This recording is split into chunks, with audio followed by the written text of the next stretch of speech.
bivuze ko igihe open mainnet cyangwa igihe Ruby izaba igiye ku isoko idashobora kuzajya munsi y'amadolari.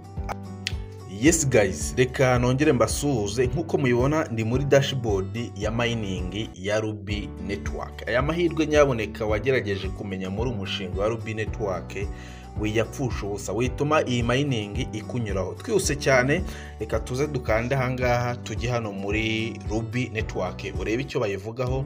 Abenshi uyu munsi wa none uri ku mininga ubona ko muri dashboard hari muri mining ya Ruby network yukoze imibare ahangaha ufashe zino Ruby bakwereka Ruby 43 ahangaha bakwereka ko zifite Ruby 43 n'ibice bine, bakwereka ko zifite amadolari 240. Niyo ufashe amadolari 240 ukayagabanya 43 n'ibice bine, ubona ko harimo amadolari 5 n'ibice 5 kuri Ruby imwe mu gihe izaba ibaye listed cyangwa mu gihe yaba imaze kugira agaciro kemewe cy'akanyako gatangajwe na kuwa timu ya P network. Tuze twikandira nga twihuse cyane turebe icyo bagerageje kubivugaho. Ariyo mpamvu we wagize amahirwe yo kumenya uyu mushinga wa Ruby network wituma y'amahirwe agucaho. Nimba ramenye P network ukamenya Sidra network, ndakubwiza ukuri ko iyi niyo mining ya gatatu ugomba kwitaho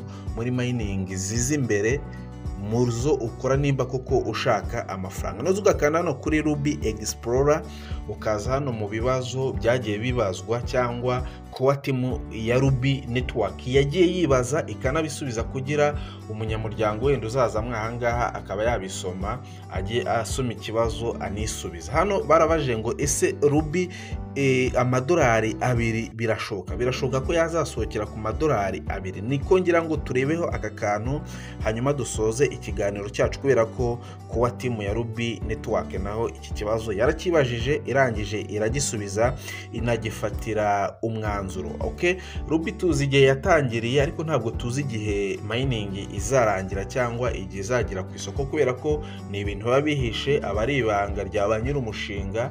Haba ejo cyangwa ejo bundi cyanyuma y'ukwezi kumwe ushobora kumva iyi mining yagiye ku isoko. Hano haraje ngo Ruby amadolari 2, is it possible?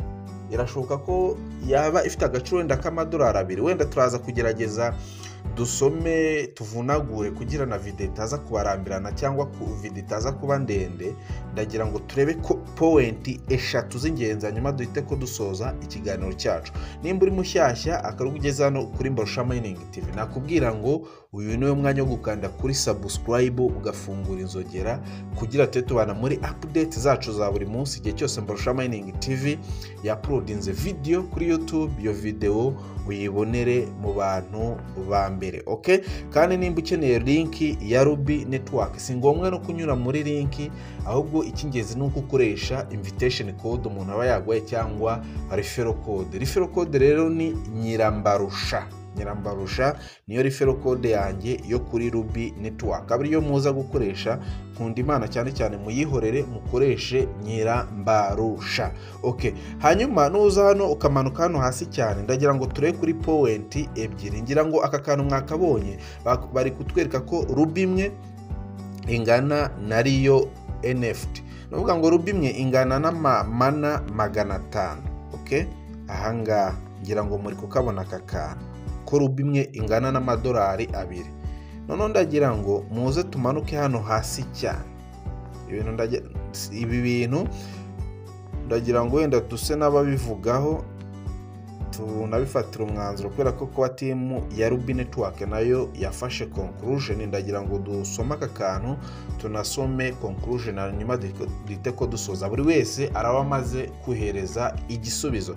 Going back to the direction question of the price of Ruby, I will say that every Ruby you set up today can be exchanged for 500 interactions. Calculate it yourself.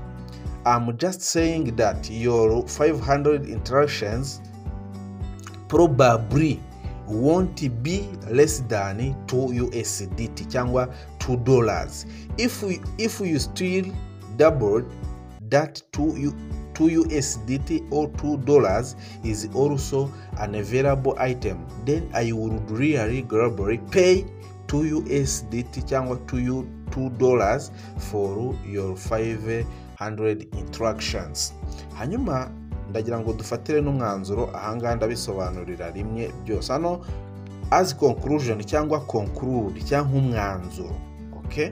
Ahangaha conclusion: despite the evidence, the argument I point out in the article does not explicitly indicate exactly how much one ruby when trading will actually cost.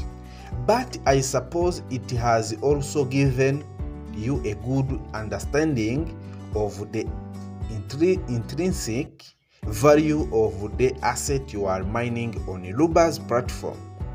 And I have a right point out the value of each Ruby will not be less than a symbolic minimum of 2 USDT or $2.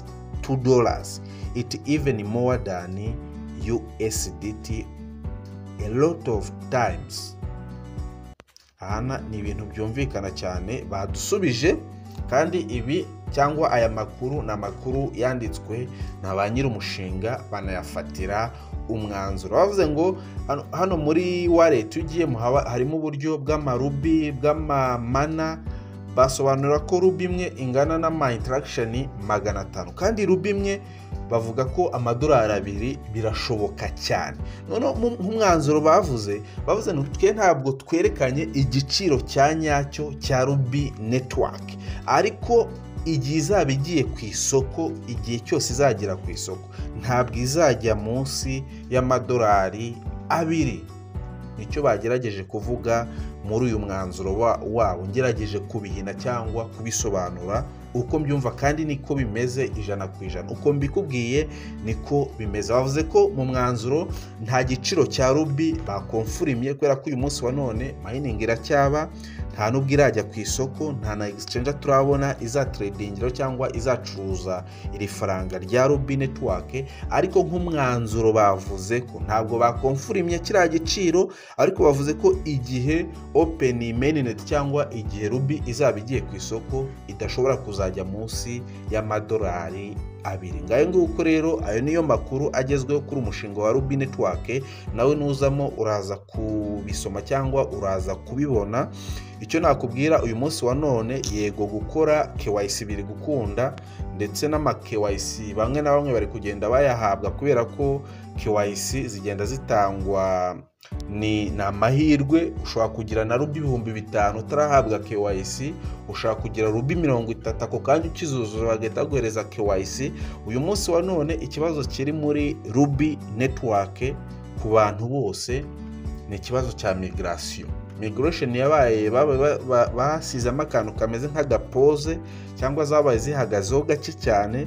Bari muri maintenance y'amawallet, baranabisobanuye ni ugutegereza. Ikindi basobanuye ko uyu mushinga uri kugenda witabirwamo n'abantu benshi cyane, kandi abakozi babo cyangwa ibikoresho biracyari bike. Rero ni ugutegereza, anytime migration yakunda uba wemerewe ko wagurisha Ruby zawe. Ariko iyo tuvuze ku kintu cyo kugurisha, ntabwo mubwiye ngo nimba ufite wenda Ruby 1000 zose uzigurishe.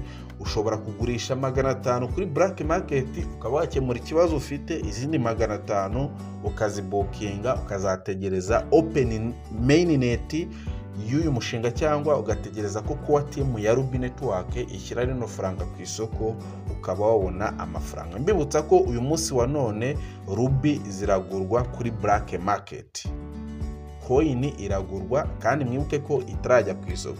Icyo ni ikimenyetso cyerekana ko iri faranga rishobora kuzandika amateka cyangwa rishobora kuzakora ibitangaza umunsi rizaba ryagiye ku isoko. Nk'uko babyitangarije, bavuze ko nijya ku isoko itazajya munsi y'ama USDT 2. Ngira ngo nabiberetse, mwabyisomeye namwe mwabibonye. Ubwo rero ubishoboye afatireho mining, nta byo gusiba. Nimba wagwereje na KYC, ushaka ukuntu ubona Ruby 2 cyangwa Ruby 3 cyangwa 4, upasinge KYC hanyuma utegereze na migration ko bazaziborokora. Niba ziborokora ukore migration y'amacoins yawe ajye muri wallet. Isaha ni isaha Open Mainnet izabera nawe uzarye ku mafaranga ya Ruby Network. Ngaye nguko rero andi makuru naza kubona arenze kuri aya ngaya kuri umushinga wa Ruby Network hano kuri Mbarusha Mining TV ni ukuyabagezaho mu bantu ba mbere. Icyo usabwa ni ugukanda kuri subscribe ugafungura inzogera kugira igihe cyose Mbarusha Mining TV yaploadinze video kuri YouTube iyo video uyibonere mu bantu ba mbere. Ciao ciao, ndabakunda cyane bakunzi ba Mbarusha Mining TV.